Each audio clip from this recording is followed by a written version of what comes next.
Hi, wir sind Blackout Problems, wir sind hier beim Monster Bash mit Nathan von BOYSETSFIRE. Die haben gerade eine unfassbare Show gespielt im Zenit in München und Michael und ich dürfen jetzt gerade ihm mal ein paar Fragen stellen, was wir so schon immer mal wissen wollten, und ich übergebe gleich an den Michael. So, Nathan, how are you? I am doing great. How are you? How was the show? It was good. It was a great show. I have no problems with it. It was wonderful. How was Grützrock yesterday? Grossrock was awesome also. We have been having an excellent tour. All the shows have been way better than I could have hoped, and I'm excited. As we've all watched your latest video with, or not your latest video, but the video where you show a little bit about a Bavarian little small city. Yeah. How did that came about?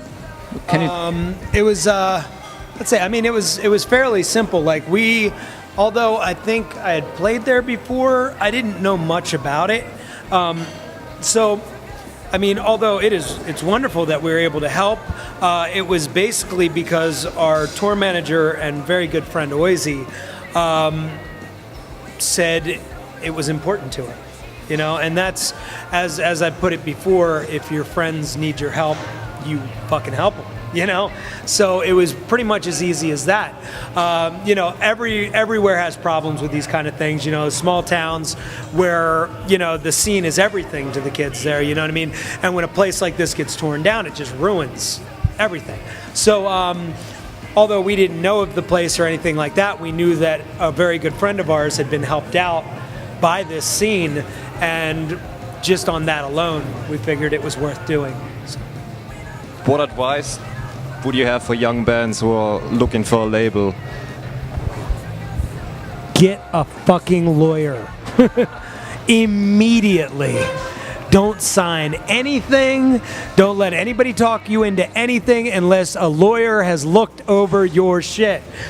It's very, and I'm saying this in a joking manner, but I'm not kidding. They will screw you. It doesn't matter how nice they are. It doesn't matter, even if they're your friends. They can't help themselves. Like, it's in the contracts. Contracts are not meant to help the band. They're meant to help the label. And more people need to wisen up and realize that. So, I would never tell anybody not to go with a label, even a major label. Like, if it's gonna work for you, awesome. But make sure it's going to work for you. Don't do it just because, oh, it's a label or it's something. Weigh the pros and cons. Weigh it all out and get a lawyer first thing. No matter what they send you, have that motherfucker read it to the T, because they will trap you in some shit because they're looking out for them. And fair enough, you know what I mean? Like, the label's not there to lose money. There is no business that is there to just go, oh, what can I do to help you? You know what I mean? It's just not how it works. It's just like you're not dying to help them out. You know, it's a business relationship. It's not a friendship, you know? Even if you do have people within the label that are friends, you know? Still, just get a lawyer, make sure you do it correctly, and don't let anybody talk you out of doing it correctly in that manner. That's it. Okay. Don't get screwed. Let's get a lawyer. Yes. Okay, you have a B-side, an acoustic track called Fashion is a Weapon. Could you tell me what that's about? Especially the lyrics? Yeah. It's, I mean, mostly it's about, mostly dealing with young women and the societal standards that they deal with growing up. Everybody, I mean, guys and girls, deal with certain societal standards and things like that. But I feel in a lot of ways, girls get it twofold, you know, in that they're sort of constantly pushed to be submissive. And in not only obvious ways, but in also just like, oh, well, you need to be pretty, you need to do this, you need to do that. And it's all geared towards getting a guy or getting someone else to take care of you. And a lot of times those type of things make, especially young girls growing up, to feel insignificant and worthless when they should be feeling empowered and feeling like they are in control of their own destinies, and they don't need a guy, they don't need anything other than themselves to move forward in life. And then, you know, they don't have to take the shit they're given. and this in particular deals with the eating disorders and things like that that it creates. With women constantly trying to meet a certain standard, trying to constantly,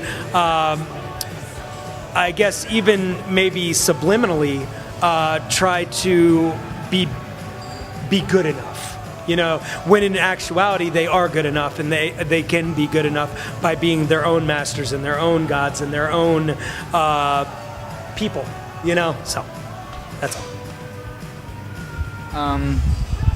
What we are really interested about is it's a question that you might get often asked in Germany. But you have a German bass player, and for German guys like us, growing up in a small German city, it's like the greatest thing on earth to play in a rock and roll band from America. So how did that came about? Josh, should I tell the Robert story? Which one? How he got in the band? All right. Make sure you tell him the details are important. Yeah? The details are most certainly important. So, Sounds good already. Right. Well, I'll start at the boring part, and that is that Robert and us have been friends for a good nearly 20 years. Since we've been together, we've known him and Oisey probably about the same. We took his band out on tour in Germany. What was the band called, Josh? Robert and Marco's band. My Hero Died Today. Yeah. Took them out on tour, and since then, like, we've just been very good friends with those guys. And it was fairly obvious out of the group that we wanted to bring Robert on as a guitar tech, and that's how it started, because we just love being around him. Because he's such a little princess. It's just amazing to have him. He was equally fun to be around as to make fun of. It's wonderful. Love him to death. But so he had been our guitar tech for a very long time. And he was on the road with us, and we were doing shows opening for Deftones and Metallica and stuff, and these awesome big shows. And Rob Avery, who was our bass player before, quit while on the road. Like, awesome, you know? So we're in the bus, he quit, and Rob Avery was like, well, look, I'll finish out the rest of the tour. And like, the fuck you will? Like, you can't just quit on us and then expect to play the rest. So we're like, no. So it was my job to go upstairs and find Robert in our bus. So I go up to find Robert, and he's in his bunk. The curtains are closed. And now there is a rule that you don't just whip open somebody's curtains, because you never know what's going to be happening in there. And it's none of your business what is, you know? So I went up. I'm very excited to give him this news, because we've loved Robert. It's like, he's going to play bass for us. It's going to be awesome. So instead of ripping up the curtains, I just sort of went like this, like, Robert, and something like sort of pushed back at me. Like, what the boom?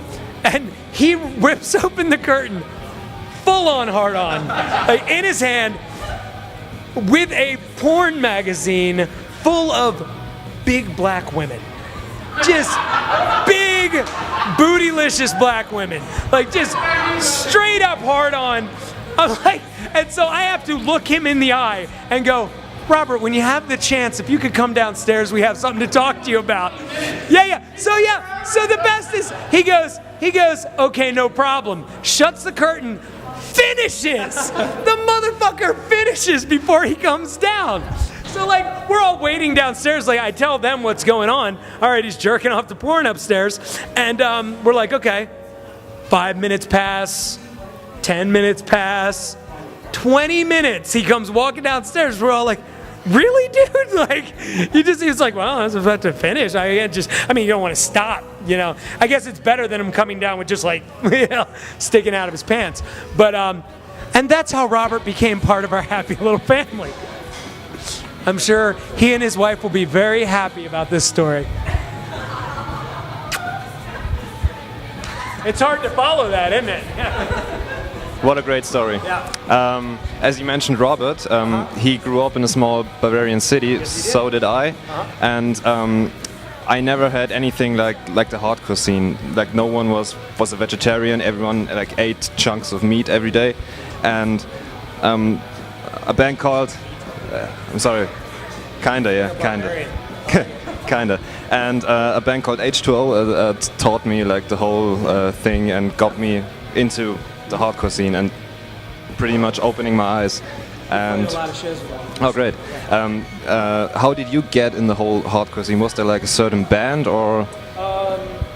Let's think. I was in 8th grade, and 8th grade, and my friend Gordon gave me a Black Flag tape.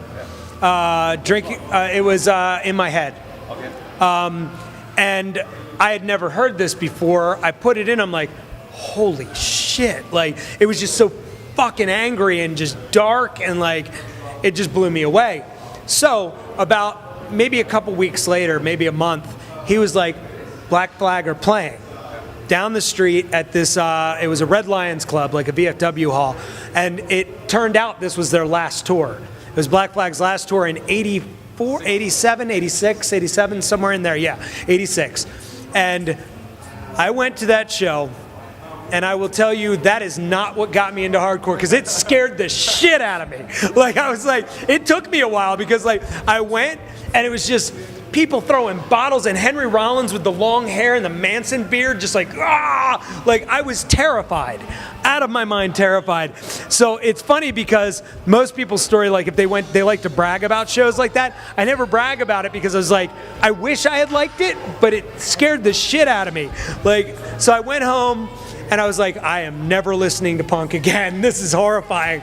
And then a little bit later, I gave another band a try, which was Screeching Weasel. And they were playing some skate park, and they were a lot more fun and nice.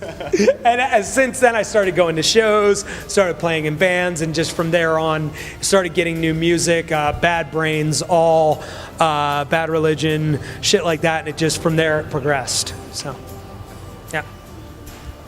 I think that's it. Or do you have any last words, or do you want to give any advice to a small band? We're doing like a small band, big band, and stuff like that. Maybe you have something to say to small bands. Accept the lawyer thing. Accept the lawyer thing. And accept playing after you, because that's fucking hard.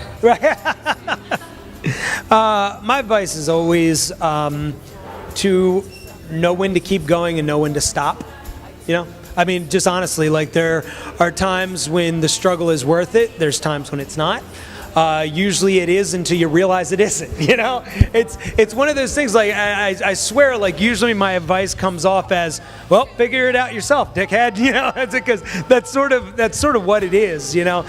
No one's going to be able to give you advice that is going to hands down work for you. It's going to be one of those things where it's a lot of successes and way more errors. You know, everything's going to go to shit. You're going to get angry. You're going to get sad. You're going to get depressed. And if you feel like working through it, work through it. But I can't promise it's going to save you. You know? So the only thing you can do is work your ass off and hope for the best, you know? So I know, depressing news, but it's a depressing business. And people are fucking stupid and greedy and awful. And you just have to learn how to deal with that and be as positive as you can. And as long as you love what you do, fuck them all, you know? Thank you very much for your time. We really appreciate it. And it was a great show. Tschüss, macht's gut bei Vocal Victim, Blackout Problems und BOYSETSFIRE. Macht's gut. Tschüssi!